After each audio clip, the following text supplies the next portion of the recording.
Good morning students. हम बहुलक वाले चैप्टर में प्राकृतिक रबर के बारे में पढ़ रहे थे।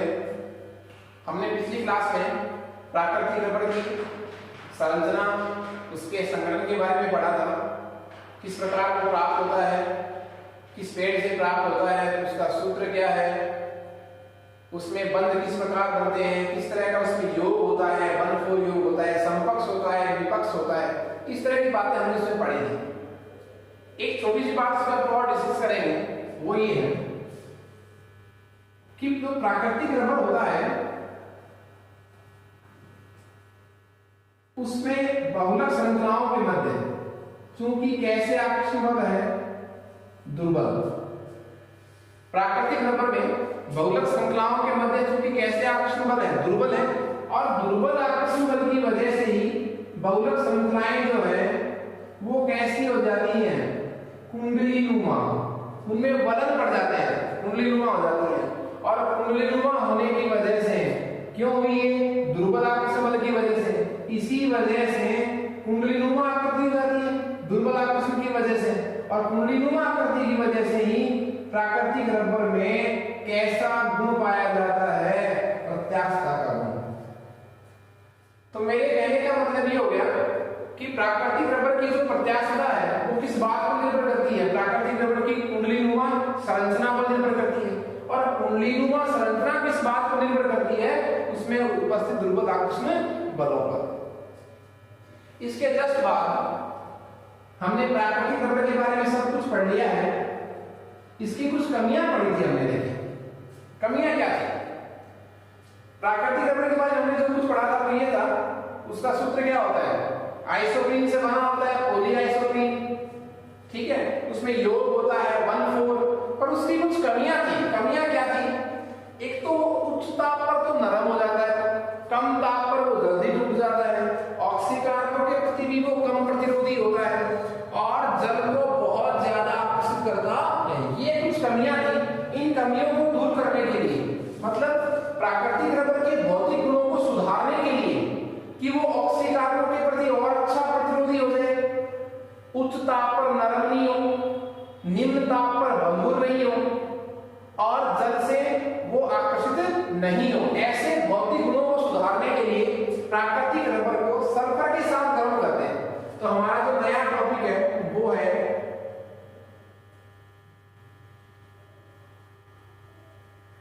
प्राकृतिक रबर का वल्कनीकरण। प्राकृतिक रबर का वल्कनीकरण, आप इसको ऐसे भी कह सकते हैं, सिर्फ किसका वल्कनीकरण? रबर का वल्कनीकरण। क्यों कर रहे हैं? सुन लीजिए आप। क्योंकि जो रबर हमें प्राप्त हुआ था हेविया ब्रासिलियनसिस से, उस रबर में कुछ कमियां थी। वो उच्च ताप पर नरम था, कम ताप पर वो भंगुर था, ऑक्सीकरणों के प्रति प्रतिरोधी नहीं था, जल से आकर्षित हो रहा था। इन कमियों को दूर करने के लिए प्राकृतिक रबर को किसके साथ गर्म करते हैं? सल्फर के साथ। तो प्राकृतिक रबर को हम किसके साथ गर्म करते हैं? जब सल्फर के साथ। इस प्रोसेस को ही क्या बोलते हैं? रबर का वल्कनीकरण, वल्केनाइजेशन ऑफ रबर।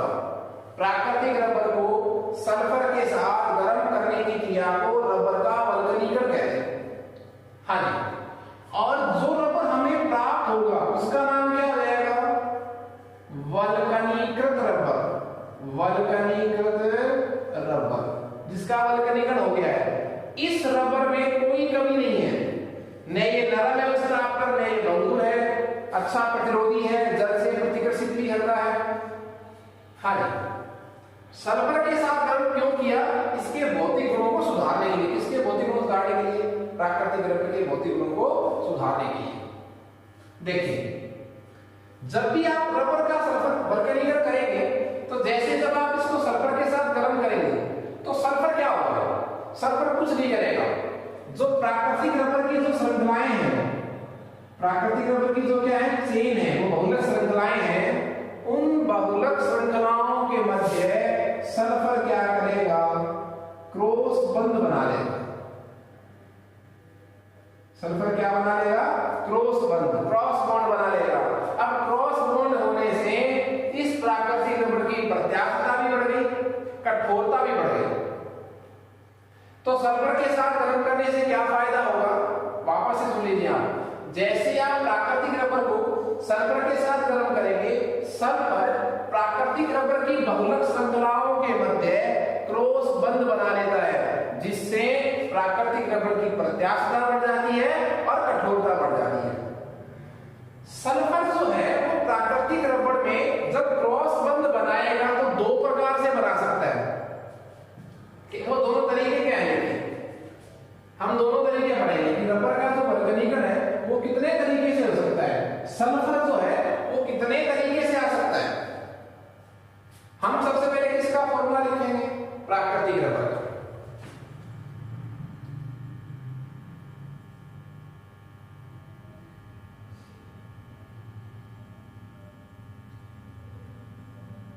CH2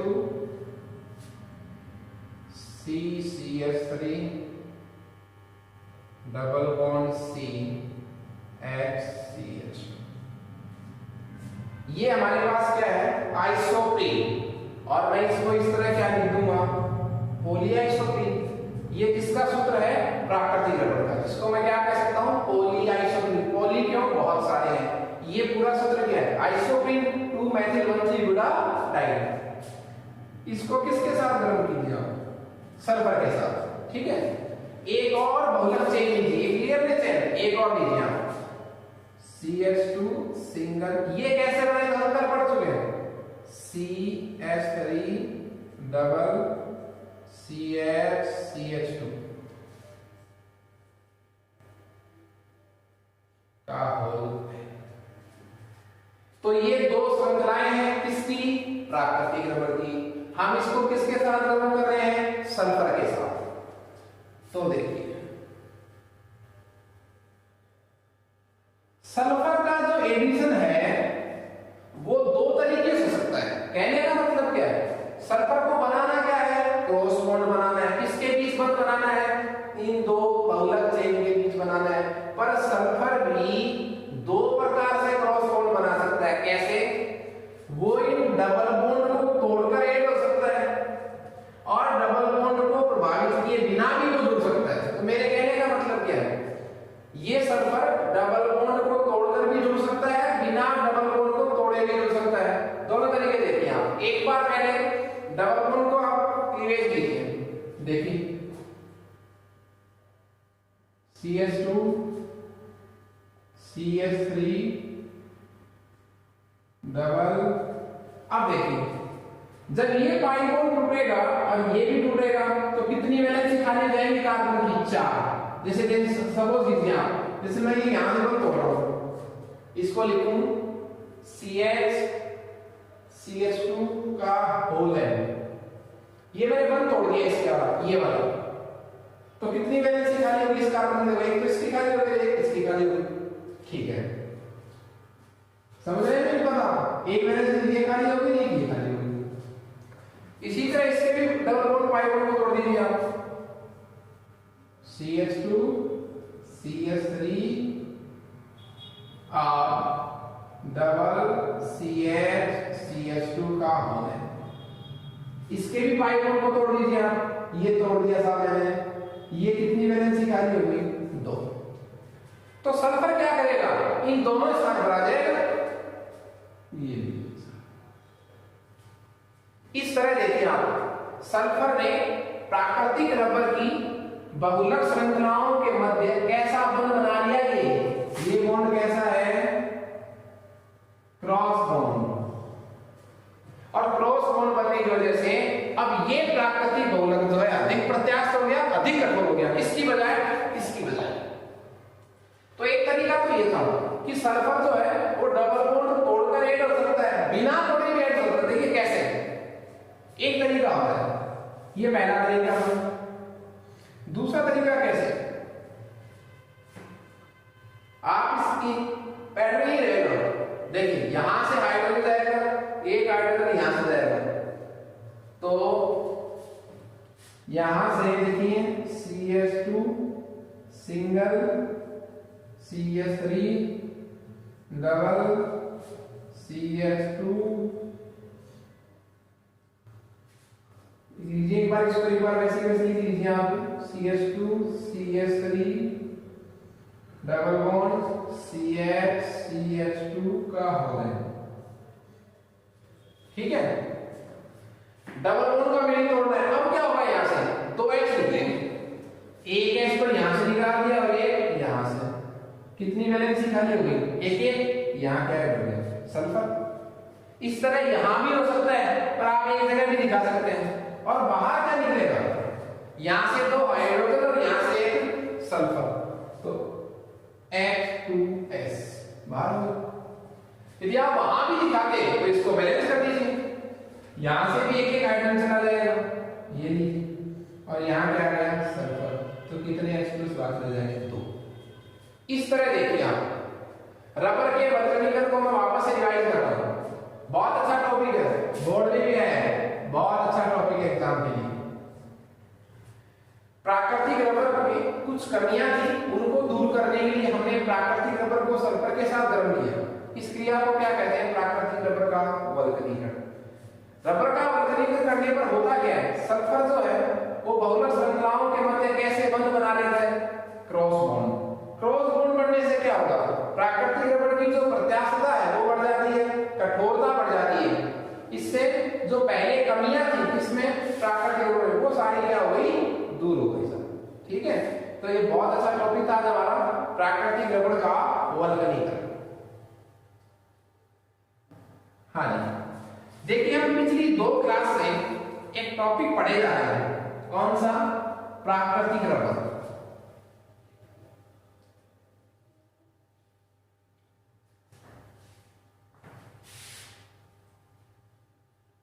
हाँ जी, देखिए आप प्राकृतिक रबर में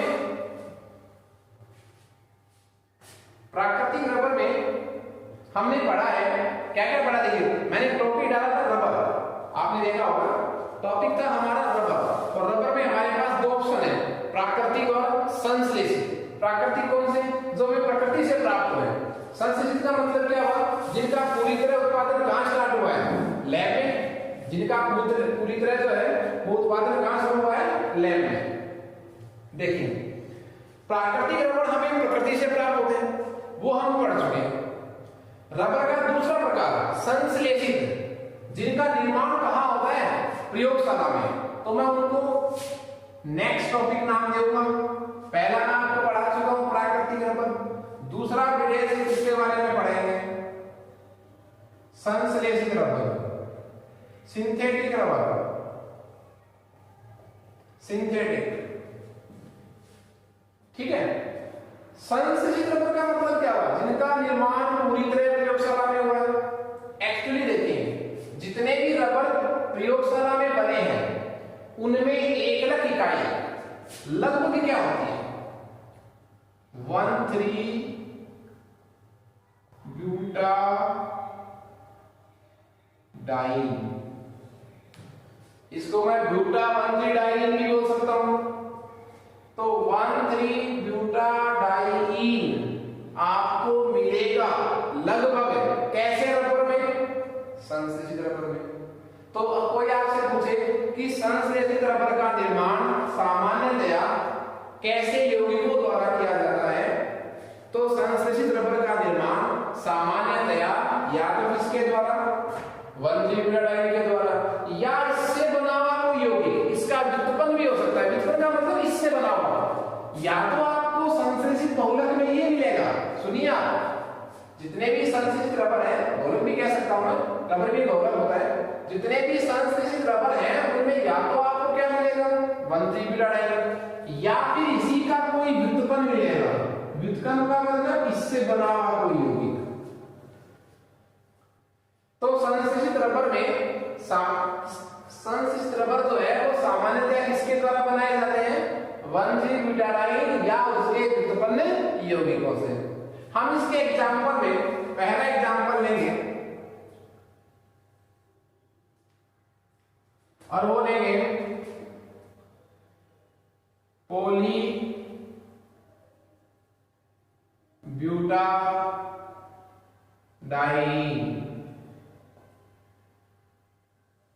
पॉलीब्यूटाडाइन। आप समझिए पॉली का मतलब बहुत सारे, मतलब ये बहुलक है, इसमें एकलक कौन है?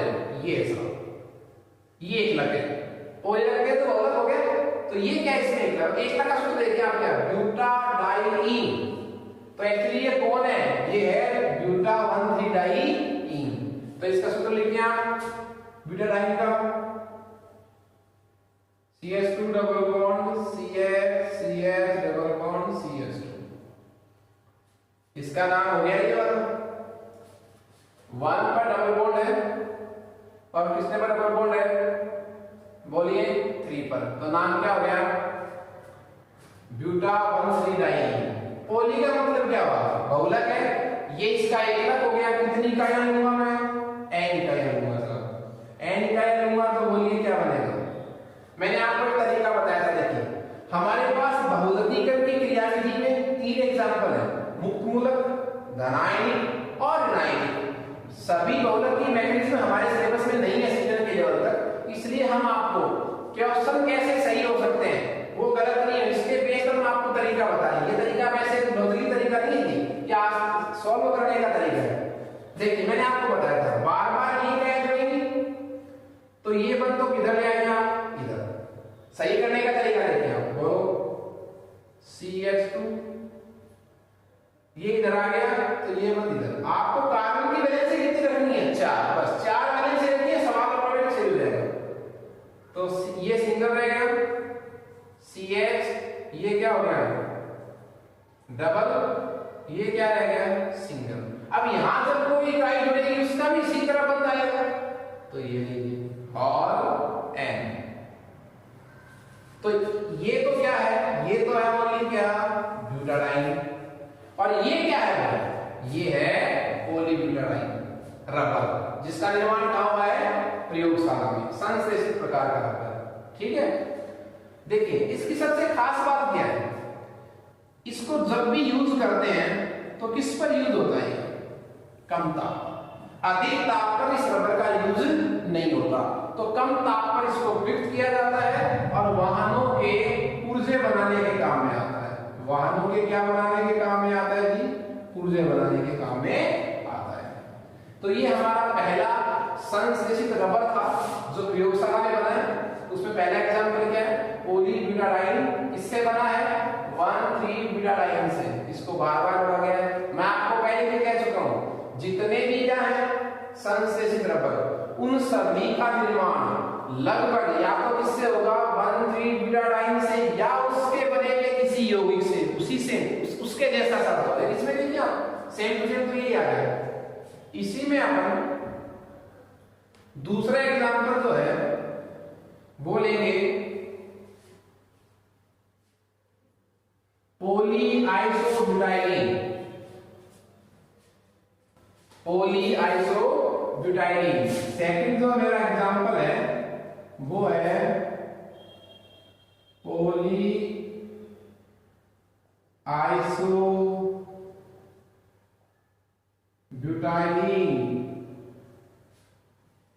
पॉलीआइसोब्यूटाइलीन, इसका शॉर्टकट नाम क्या होगा? PIB, पॉलीआइसोब्यूटाइलीन। हमें देखिए ये तो बहुलक का नाम है, तो इसमें जो पॉली शब्द है तो बहुलक के लिए है, इसका इसमें एकलक कौन है? एकलक ये साहब आइसोब्यूटिलीन। आइसोब्यूटिलीन एक ही बात है। इसका सूत्र क्या होगा? देखिए सूत्र ये होगा,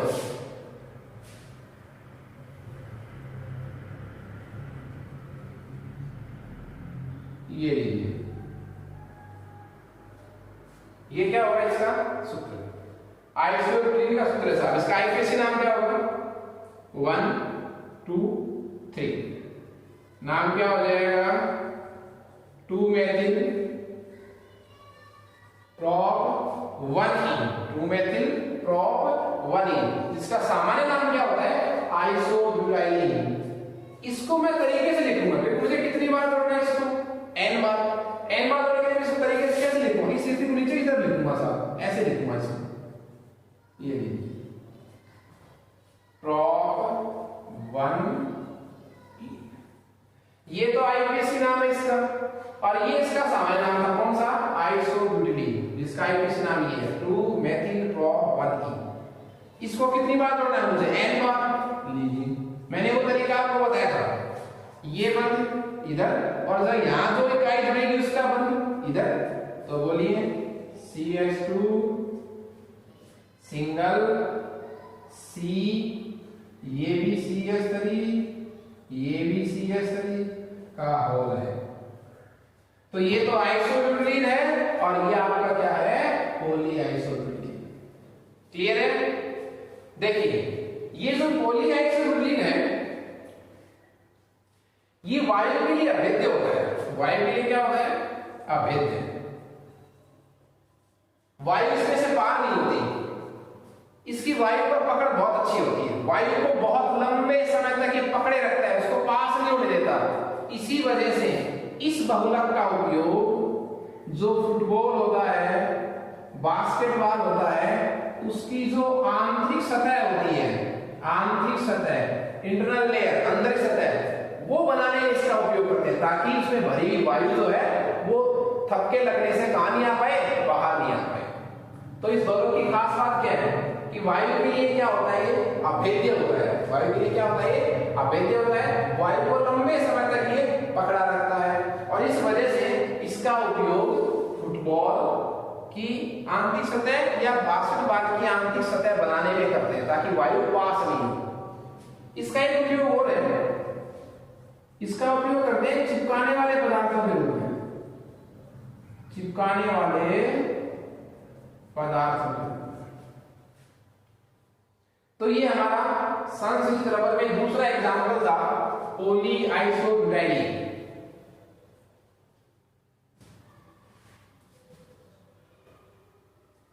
इसी में हम तीसरा एग्जांपल लेंगे,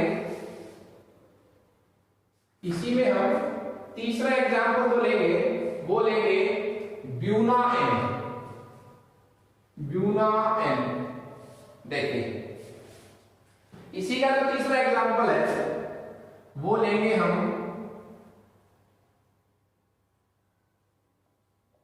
ब्यूना एन। मैं इसको ऐसे लिख सकता हूं ब्यूना एन। इसकी फुल फॉर्म देखिए आप, बीयू का मतलब है ब्यूटाडाइन, लिखिए formula.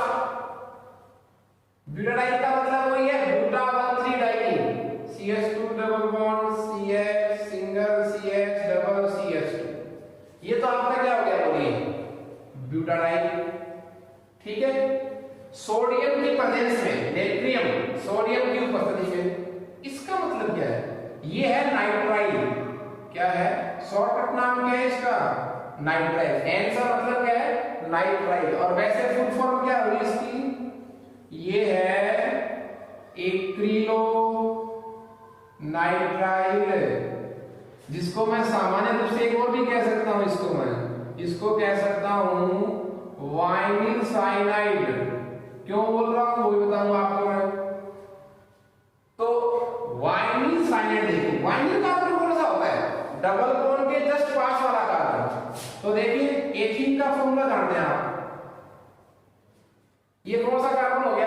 Vinyl carbon, double bond के जस्ट पास वाला। इस वाइनिल कार्बन पर जब क्या जुड़ा हुआ है? साइनाइड। तो ये लीजिए साइनाइड। तो इस सूत्र के दो नाम हो गए, या तो आप इसको क्या बोलेंगे?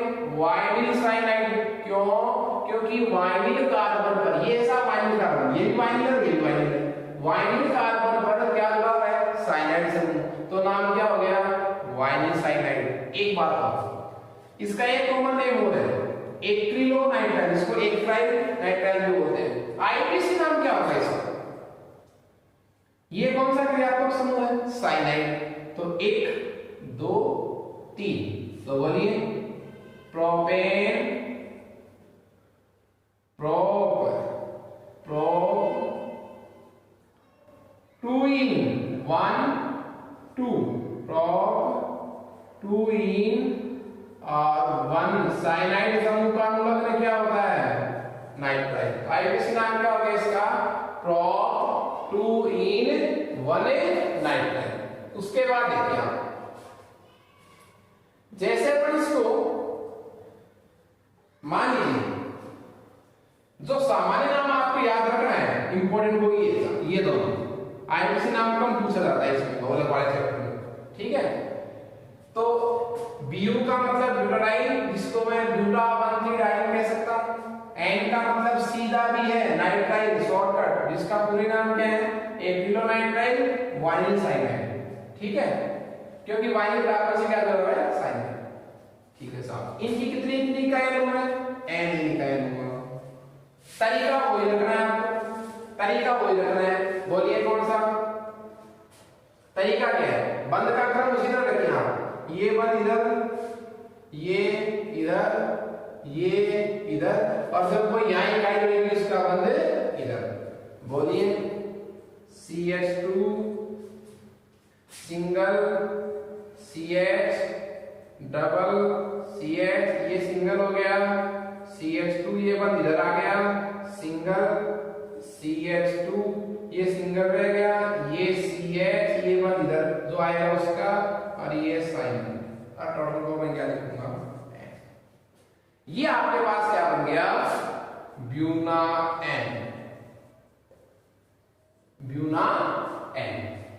इसके 2-3 नाम है, देखिए इसको एक नाम और भी क्या बोलते हैं, नाइट्राइल रबर, क्या बोलते हैं इसको, नाइट्राइल रबर। एक नाम तो क्या लेगा, ब्यूना एन, एक ब्यूटाडाइन नाइट्राइल रबर, एक सीधा भी क्या, नाइट्राइल रबर, ठीक है। बीयू का मतलब butadiene in the presence of sodium, तो रिएक्शन किससे है, इससे नाइट्राइल से, ठीक है। ये भी जो एक प्रकार का संश्लेषित रबर है, इसका देखिए इस बहुलक की खास बात क्या है, इसमें तेल के प्रति और गैस के प्रति बहुत अच्छी उत्तम कोटि की जो है इसमें प्रतिरोधकता पाई जाती है, इस पर इसका कोई असर नहीं होता, तेल का और गैसों का इस बहुलक पर कोई असर नहीं होता, बहुत उत्तम कोटि की प्रतिरोधकता पाई जाती है इस बहुलक में। इसीलिए जो गैस और ऑयल के जो टैंक आते हैं उनका जो भीतरी स्तर है, मान लीजिए सीधा लोहा होगा तो लोहे को भी दिक्कत होती है और तेलों में भी, लेकिन जो ईंधन टैंक आते हैं, तेलों के जो टैंक आते हैं, संग्रहण टैंक बोलते हैं, इसमें ईंधन पड़ा रहता है, तेल पड़ा रहता है, उन टैंकों का जो भीतरी स्तर है, उन टैंकों का जो क्या है भीतरी स्तर जो है वो किसका बनाया जाता है, बताइए आप, ब्यूना एन का। और इसकी वजह क्या है, क्योंकि इस बहुलक में तेल और गैसों के प्रति उत्तम कोटि की प्रतिरोधकता पाई जाती है, इसलिए उनका इन पर कोई असर नहीं होता। तो संघनन टैंक, ईंधन टैंक, जो तेल के जो टैंक होते हैं उनका भीतरी स्तर बनाने में इसका उपयोग करते हैं। एक बहुत अच्छा उपयोग है इसका, ऑयल सील, नाम सुना होगा आपने, पार्ट्स में ऑयल सील, बाइक वगैरह में जाता है, ऑयल सील बनाने में इसका उपयोग करते हैं। इसी से एक मिलता जुलता एक और संश्लेषित रबर है साथ में, इसी से मिलता जुलता, सेम टू सेम, थोड़ा सा चेंज है, और वो चेंज क्या है, वो चेंज है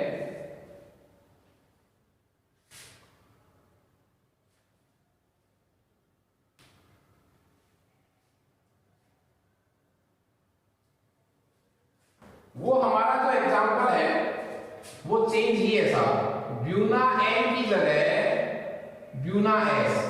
तो फोर्थ एग्जांपल जो हमारा है संश्लेषित रबर में वो क्या है, ब्यूना एस। आप देख रहे हैं मैंने अब तक 3 रबर पढ़े हैं, चौथा पढ़ रहा हूं, उसमें भी ये वाला आएगा। ये वाला जो एक तक है ये आपको कंफ्यूज दिखाई दे रहा है, नहीं दे रहा है? मैंने शुरू में एक बात बोली थी, जितने भी क्या है संश्लेषित रबर जिनका निर्माण लैब में हुआ है, उन यौगिकों में, उन रबर में आपको या तो 1,3 ब्यूटाडाइन मिलेगा या उसी का कोई व्युत्पन्न यौगिक मिलेगा। तो ब्यूना एस आपके पास चौथा एग्जांपल है, ब्यूना एस। एक नाम और भी हो सकता है, ब्यूटाडाइन स्टाइरीन रबर, वो क्या था, ब्यूटाडाइन नाइट्राइल रबर।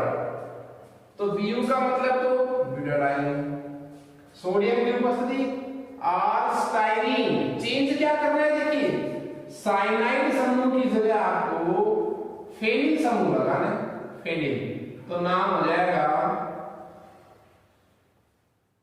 स्टाइरीन, नाम क्या हो जाएगा? स्टाइरीन। उसके बाद तो फिर सेम टू सेम देखिए आप, इसी में कोई चेंज नहीं करना सिर्फ आपको, वैसे का वैसे बन जाएगा, बस यहां क्या लगाना है? C6H5। तो ये क्या बन गया? Buena S. तो सिर्फ ब्यूना तो कॉमन ही था, वहां तो एक्रिलोनाइट्राइल था, मतलब क्या था? वहां था एक्रिलोनाइट्राइल या वाइनिल साइनाइड, यहां CN समूह था, यहां थोड़ा सा चेंज है साहब, ब्यूना एस में यहां क्या लिखा हुआ है? स्टाइरीन। तो ये बढ़ गया आपके पास ब्यूना एस।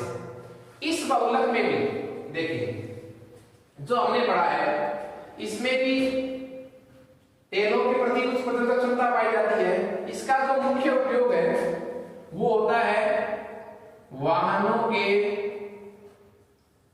टायर बनाने में और शूज बनाने में, जूते बनाने में। आपको इन बहुलकों के उपयोग में वो ही याद रखने हैं जो इंपॉर्टेंट हो, जैसे खिलौने में, पाइप वगैरह बनाने में इतना इंपॉर्टेंट है नहीं, लेकिन जिस तरह मैंने अभी पहले बताया था आपको, PID के बारे में बताया था कि फुटबॉल या बास्केटबॉल की जो आंतरिक सतह आती है उसमें उसका यूज होता है। तो इस तरह अच्छे वाले उपयोग आपको याद रखने हैं। तो ये संश्लिष्ट रबर में चौथा एग्जांपल था ब्यूना एस। इसी में हमारे पास 5 नंबर का एग्जांपल है, वो है पॉलीक्लोरोपीन। सेकंड लास्ट एग्जांपल है संश्लिष्ट रबर का। 5 नंबर का जो एग्जांपल है वो हमारे पास है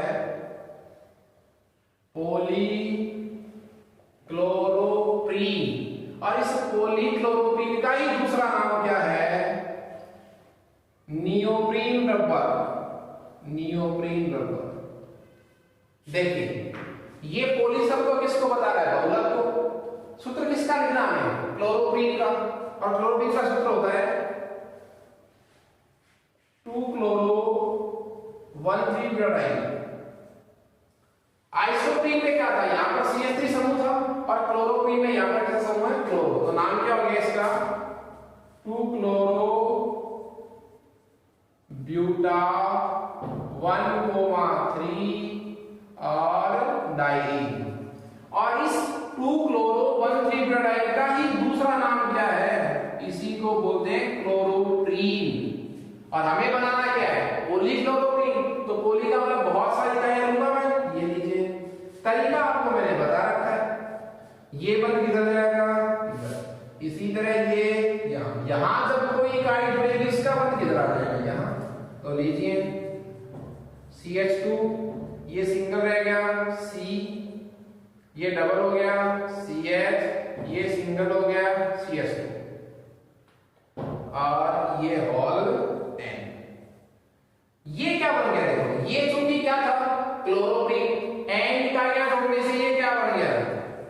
पॉलीक्लोरोप्रीन। और पॉलीक्लोरोप्रीन का दूसरा नाम क्या है? नियोप्रीन। आप ध्यान दे सकते हैं, नियोप्रीन नाम किसका है?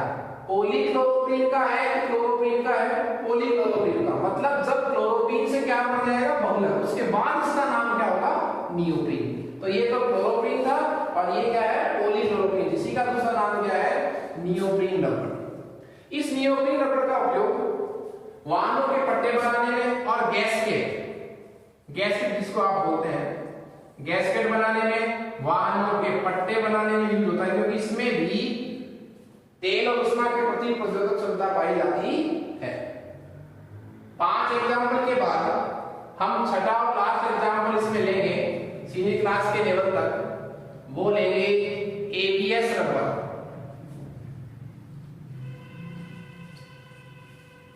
ABS रबर में 3 एकलक इकाइयां हैं।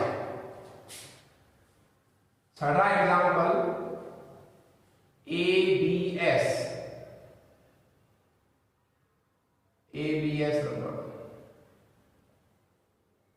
इसमें 3 एकलक इकाइयां हैं। A का मतलब है एक्रिलोनाइट्राइल, B का मतलब है ब्यूटाडाइन, और S का मतलब है स्टाइरीन। तीनों के फॉर्मूले हम इसी में आज लिख चुके हैं। देखिए एक्रिलोनाइट्राइल अभी लिखा था, जिसको मैं वाइनिल साइनाइड बोला था सामान्य भाषा में, ये तो क्या हो गया, एन टाइम किसकी लेकर चला हूं मैं, एक्रिलोनाइट्राइल,